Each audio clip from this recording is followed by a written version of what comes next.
What's up? What's up? This is Kendall. Good afternoon. We here, Leaders Only Show Podcast, Season 4, Episode 10. We live on set at the Capitol Heights Town Hall meeting today.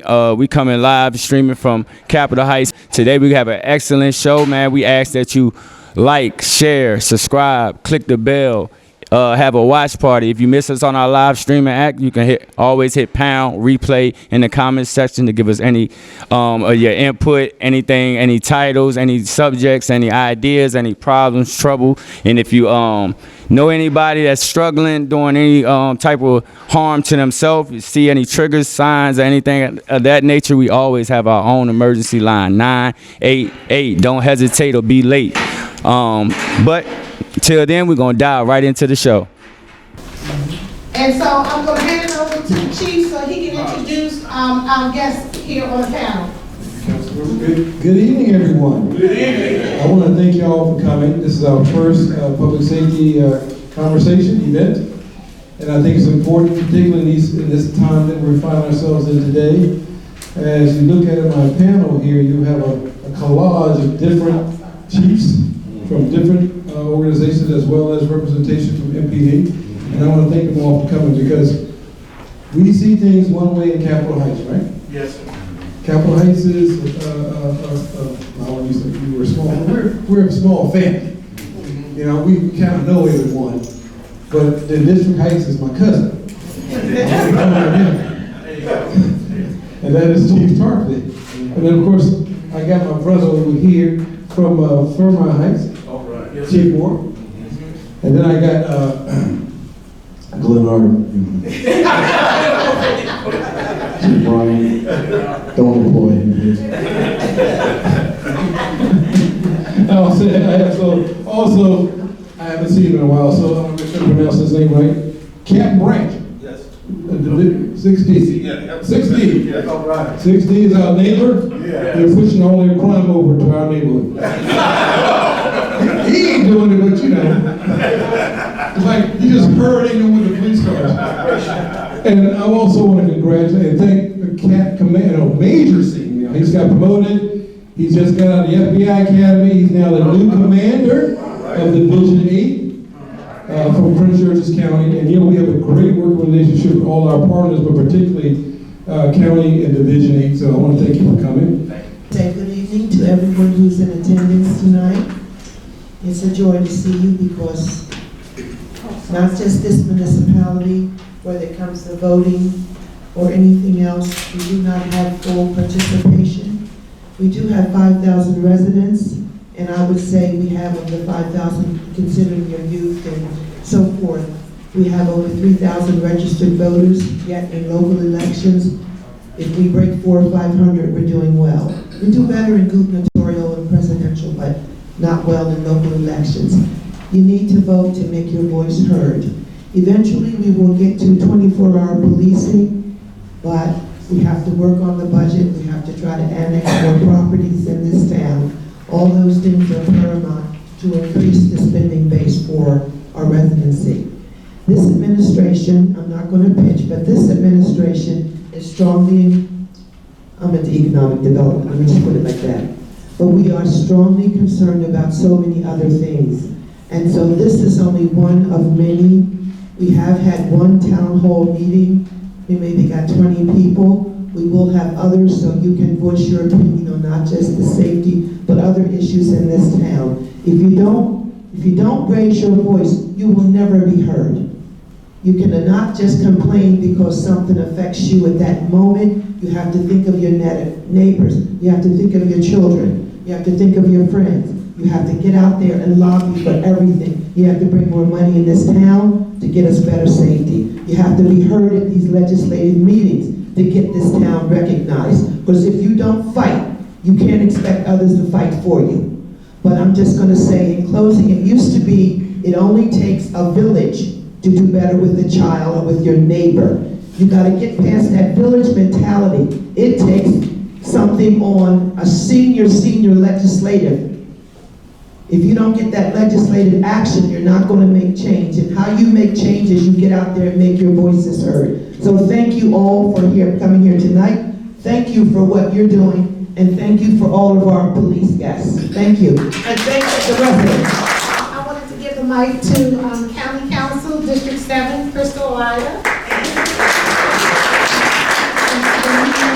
Good evening, everyone. I'm going to apologize in advance that I won't be able to stay to the duration of the meeting. I have 3 other events this evening, but it was really important for me to stop by today. I want to thank you all for even having this conversation and bringing so many voices to the table, because I know that you guys have to work together to make sure that our community is safe. And I just wanted to talk a little bit about what we're going to do on the county level.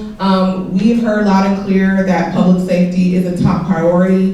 And there's a few things that mentioned about hard it is to recruit officers, and it's very competitive. So one of the things that we recently passed is an incentive, a tax incentive for public safety here in Prince George's County, so that we can attract people to move and serve in Prince George's County if they're serving in public safety. So that has passed. And then we're also looking at the accountability factor. So one of the things, we have a lot of young people that are out past curfew, and currently the way the code reads is it's just a fine. Pretty nominal, maybe $50, $250. But one of the things I realized with conversations is that we don't really have mandatory intervention the way we should. So the way the officer said, it might be a fine and then you're putting them incarcerating them.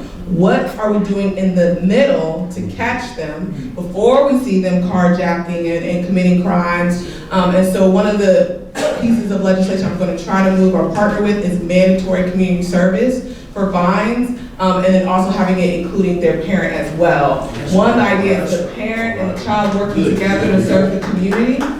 And then we also are doing initiatives, or we passed legislation, because we also know it's the community, right? When we have these tobacco shops and these liquor stores, we also have an environment that also creates something easy for crime to happen. So we passed legislation to shut down tobacco stores so that they could no longer be 24 hours, that they could not have the LED lights. And we also passed legislation that in the next 2 years, they'll have to move from commercial spaces into industrial zones.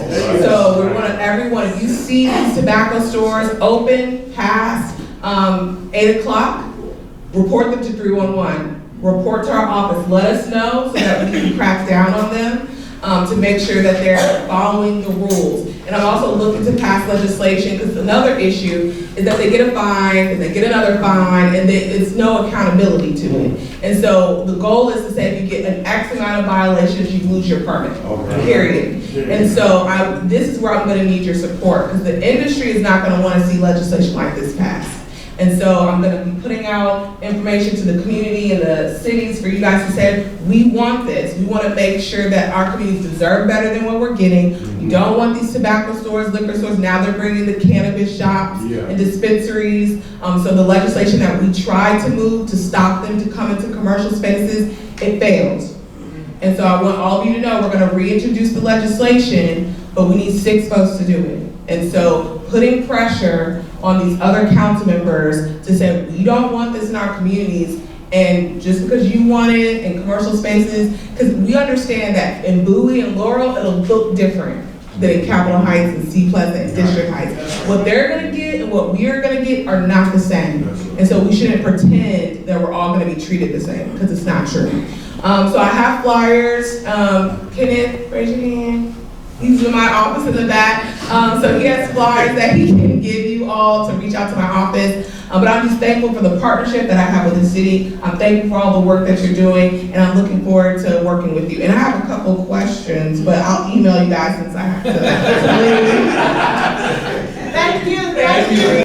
What's up, what's up? This is your Leader Only podcast, live on set in Capitol Heights at a town hall. I'm here with Miss Councilmember Crystal Orietta. And today, man, we're here supporting the community and the violence that's going on in the community and everything that's partaking in that. So my first question for you is how you got started in this, and what is your input and involvement in this? Yeah, so I serve on County Council for Prince George's County, representing District 7, and public safety has been an issue that the residents have brought up every single time we have a town hall or conversation, is that they want to feel safe in their community. And so I'm really excited that they had this conversation in Capitol Heights so that we can hear directly from the residents.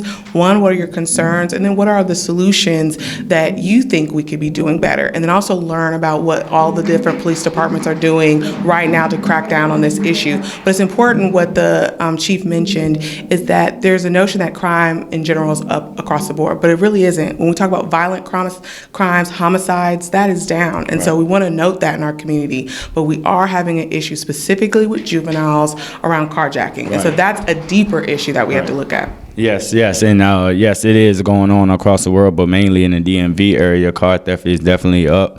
A lot of youth is definitely up in violence and crime, so we definitely appreciate you, and we will be looking forward to putting our input into it. And I heard that you said you have a town hall coming up on the 6th. Yeah, January 6th at Hillcrest Heights. And so please come out and let your voice be heard.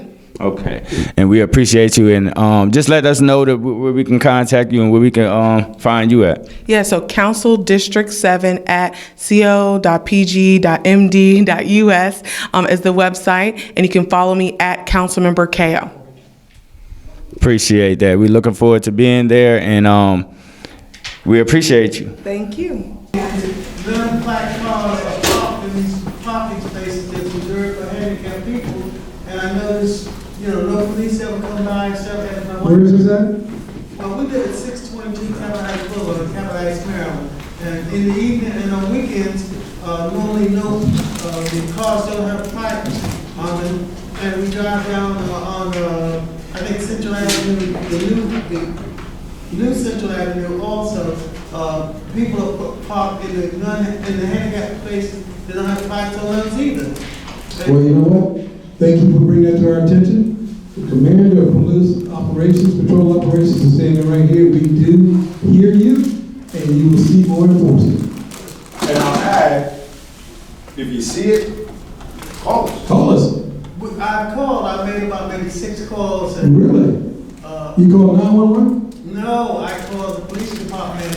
I called the city of Capitol Heights, and they gave me another number. And I called Oh, really? the information department, gave the license plate number and everything, and nothing happened. Well, About 3 or 4 times a month, they block the handicap space, especially in front of 622. well, I see you as a Marine. You've served your country. You've taken a few hits. I'm a Marine myself.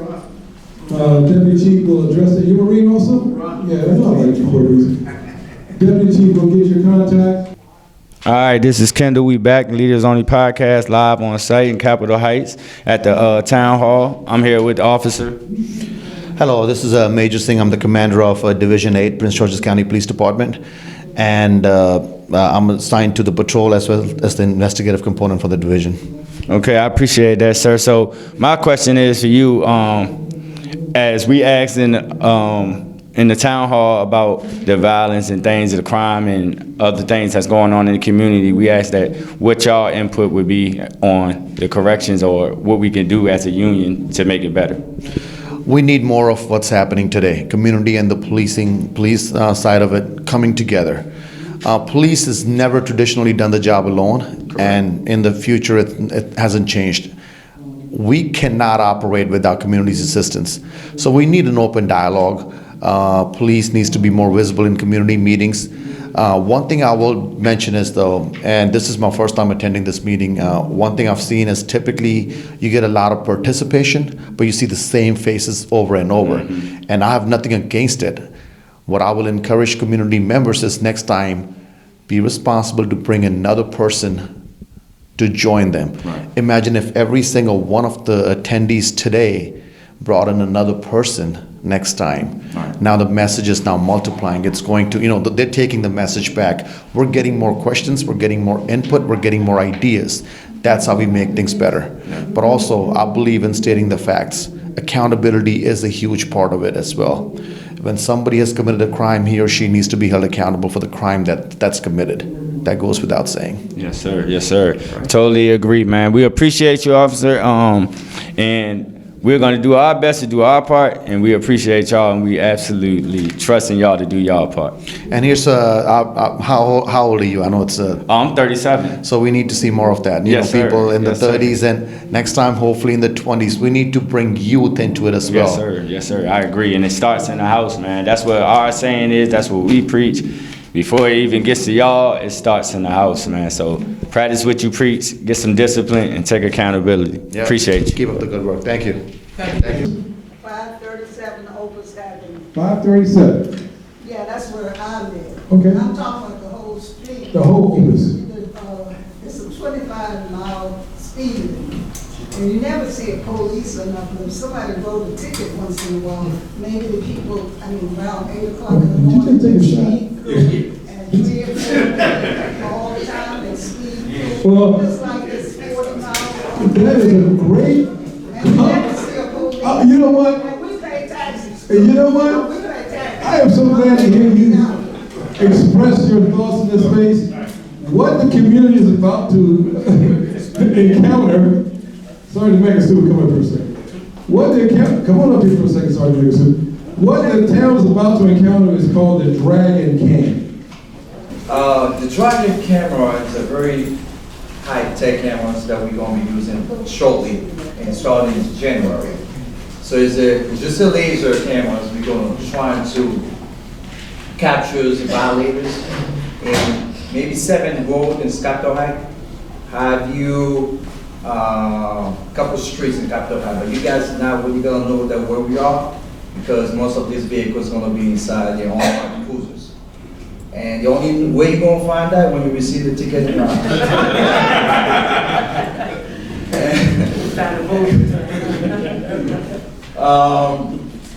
it will create a revenue for the town, but also people that don't live in the town will not know where the camera's going to be.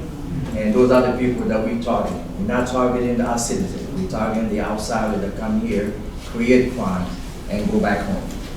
Thank you. My concern is with our town and the street lights being so dark. We have a lot of crime going on, and at least give us an opportunity to be able, and yes, we do, it's throughout, okay? Not I only got you. in Capitol Heights, I got it's you. throughout. I got you. Let us have an opportunity as residents to be able to see some of the crime. Sometimes you could see it getting ready to happen. But if your lighting in the town, the Petco lighting is not the best. This town is really dark. We can't see the baby thugs as they go underneath the cars, as they do the things that they need to do. We can help our police department if we would be able to see things that's going on so we can pass it on to you all. This question has been written a few times, but never have I ever heard an answer to it or any type of anybody saying anything about the town. As you all leave the town, you will, and look at the street lighting, you will see exactly what I'm talking about, how dark our streets are. Other towns may have LED lights where they're actually, DC is beautiful with it, where you can see things. We want to help you, Chief, as citizens, but we have to be able to see. That's a very good question. Myself, the mayor, one of our consultants, CPJ, is working on that project as you speak. We're working with Pepco to beautify initially the main street, Old Central, and then we're going to go out to the communities. That's a big priority for the town. So the timing may be a little late, but it is on the board. And just to let you know some of the other projects on the board, so you may have this question, we were working to finalize the public safety center, public safety building on Rollins. And then we're working on Chamber Avenue Green Street project to beautify that area. But the lights is the third project on that list. So it is on the to-do list. And we're back live on set. This is Kendall from your Leaders Only podcast and digital show. We on site again, once again at the Town Hall Center in Capitol Heights. I'm with one of the chiefs. I want you to go ahead and present yourself and tell us what you do. I'm Chief Stan Moore. I'm the police chief for the town of Fairmont Heights. Okay, so First, I want to thank you for bringing your time and dedicating what you do. I also heard that you are real implementing it with the youth, so I definitely want to commend you and thank you for that. My main question for you was, I know that you took the initiative to interact starting at Miners, right? Correct. And I'm totally with that, and I support that. But the only thing that bothered me was, you're the only one. So my question is, how can we input that throughout the community of officers? You know what I'm saying? So here's how we started, with meetings like this right here. Each of these gentlemen that sit at the table right here, I share my ideas with them, and they share their ideas with me. And my thinking is, since I grew up in this county, I live in this county, it started with me with, I was a youth football coach, and I coached the young kids. Right. I was able to train them and get their attention at 6 and 7 year olds to learn plays and learn how to be teammates, how to be respectful, and teach them discipline at an early age. Right. And that's carried on with me. It's the same thing into policing. It's the same thing I did with them. My kids never knew that I was a police officer. That was back when I worked for the sheriff's department. And one day I showed up in full uniform, and they didn't know who I was. Right. They came over and looked, and they was like, "Coach, is that you?" And now they understood that I was just as cool as everybody else. I just happened to be the police. And now that they were able to see that, I was interacting and I was giving them a different look on the side of policing. One of the reasons I became a police officer, because I wanted to see policing in my community different. Right. I wanted them to see that it could be a change. It doesn't always have to be bad. And for all the bad ones, I was going to be one of the good ones, and then try to affect that change in my community. But again, it starts at the younger age. Absolutely. We got to get them while they're in elementary school. We have to let them know. We have to be there for them and support them. They're going through some different things that a lot of people don't know. They're in the age of tech and TV, but we got to get them out of that just a little. I'm not saying wipe it out, because we had a little bit of it. But we have to get them back to teaching about respect, values, how to work, how to earn a living, and it's okay to do that. Yeah. You know, so I have kids of my own. I have 2 girls and a son, and same way. Look, we all got assignments around here. Yes, sir. But the way I get them to do their assignments, I'm right next to them working. They got to see I can do it first. So do you agree that it starts in the house? Absolutely. Absolutely. But guess what? Everybody's house is different. Correct. So the house that does not have that support, then we got to be able to branch out and try to help that household. Yes, sir. My mother and my grandmother raised me. I didn't have a father in my home.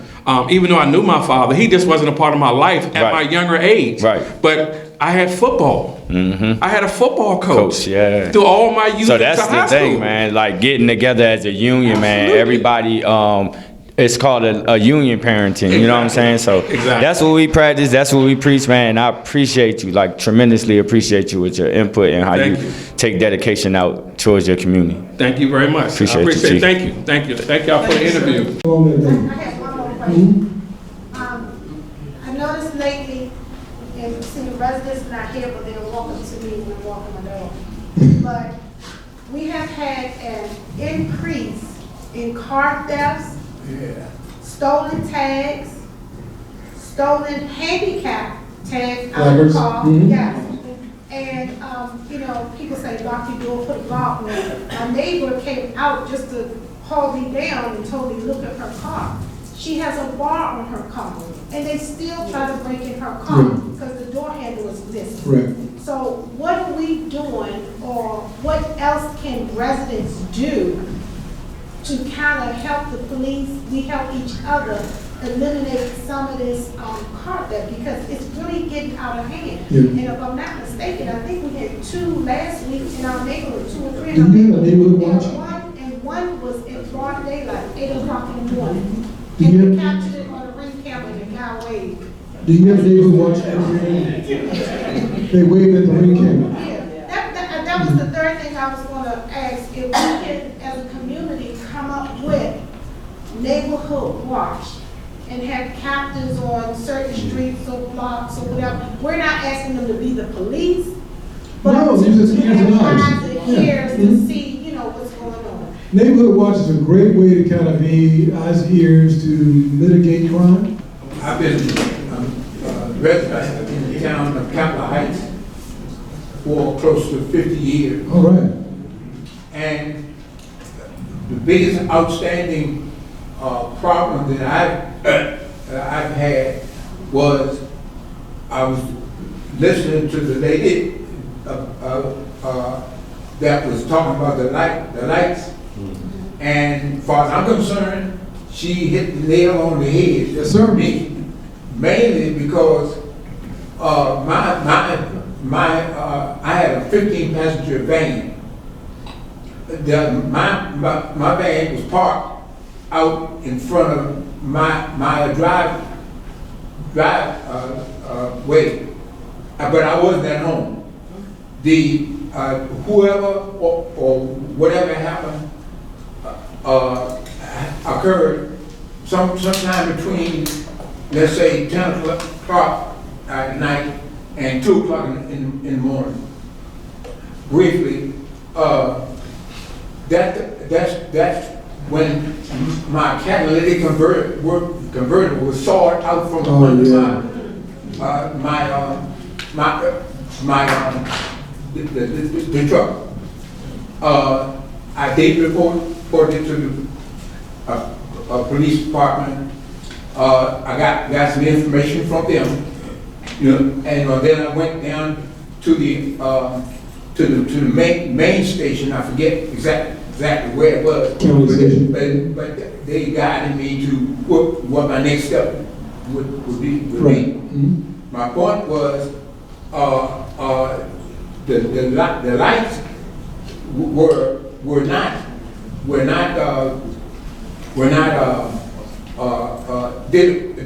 bright, and that's not really a criticism.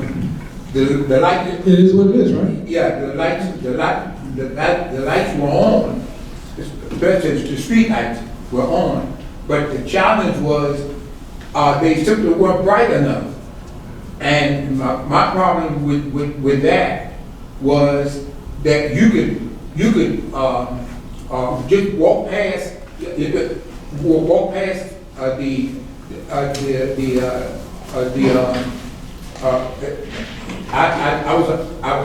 my house is on 2 cabinets, and you could just walk past it, and it's difficult to see who it is, then. And so my question was, I'm gonna back up just a little bit. We got an announcement about a future program dealing with brighter lights. And I'm not sure whether what y'all were talking about just a little earlier, that the lights were going to be brighter. And the part that I had a question would be, I heard that the program was going to take maybe 2 years. I may have misunderstood. I may have misunderstood. Well, it's a program that is done in phases, because the program is designed to do the entire town. Okay, right. The entire town, upgrading all the lights. I know the mayor's working on this program with a council member, Victor James, and CPJ. That's not the program we're working with directly. Can you come up and speak on it real quick for me, Councilman James? We need you on the mic. You just did a wonderful prayer. You didn't talk. Yeah, Mr. Drew, we are currently looking at that council there, myself and CPJ is the engineering firm we hired along with Pepco. So first we're going to do Central Avenue, Old Central Avenue as a test pilot, and then we're doing a more master plan, more cohesive plan on our darkest areas.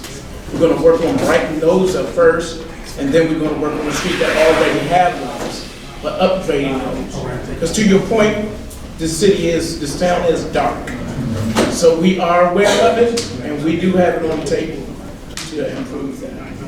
Thank you. And we back. I'm here. This Kendall, your Leaders Only digital show and podcast. We here at the town hall at Capitol Heights. I'm sorry, and I'm here with one of our principals of our elementary school. I'm gonna let her introduce herself. Hello, everyone. My name is Shauna Berry, and I am the proud principal of Capitol Heights Elementary School. Okay, Miss. So we are here because the town hall is about the violence going on with the youth, right? So we know that you interact with the babies so far, starting out, and that's where it starts at. So we want to know what you suggest or what do you do on your everyday basis to keep the kids encouraged to do the right thing, and those that are doing the wrong, what do you do to try to help them encourage to correct it? Ooh, that is a loaded question. Because one thing that we do note is that anytime there are issues with behaviors or anything like that, that it has to be a partnership between home and school.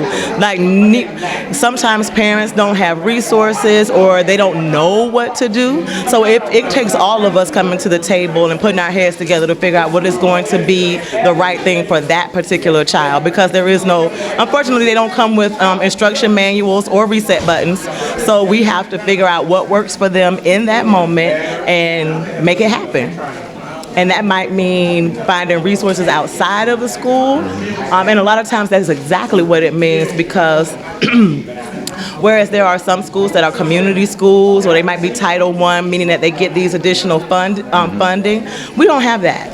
We are a neighborhood school and we are a tag center, and those don't come with extra funding. But we are a resourceful group, so that means that we are willing to go out, find what we need, and bring it back in for our families and our scholars.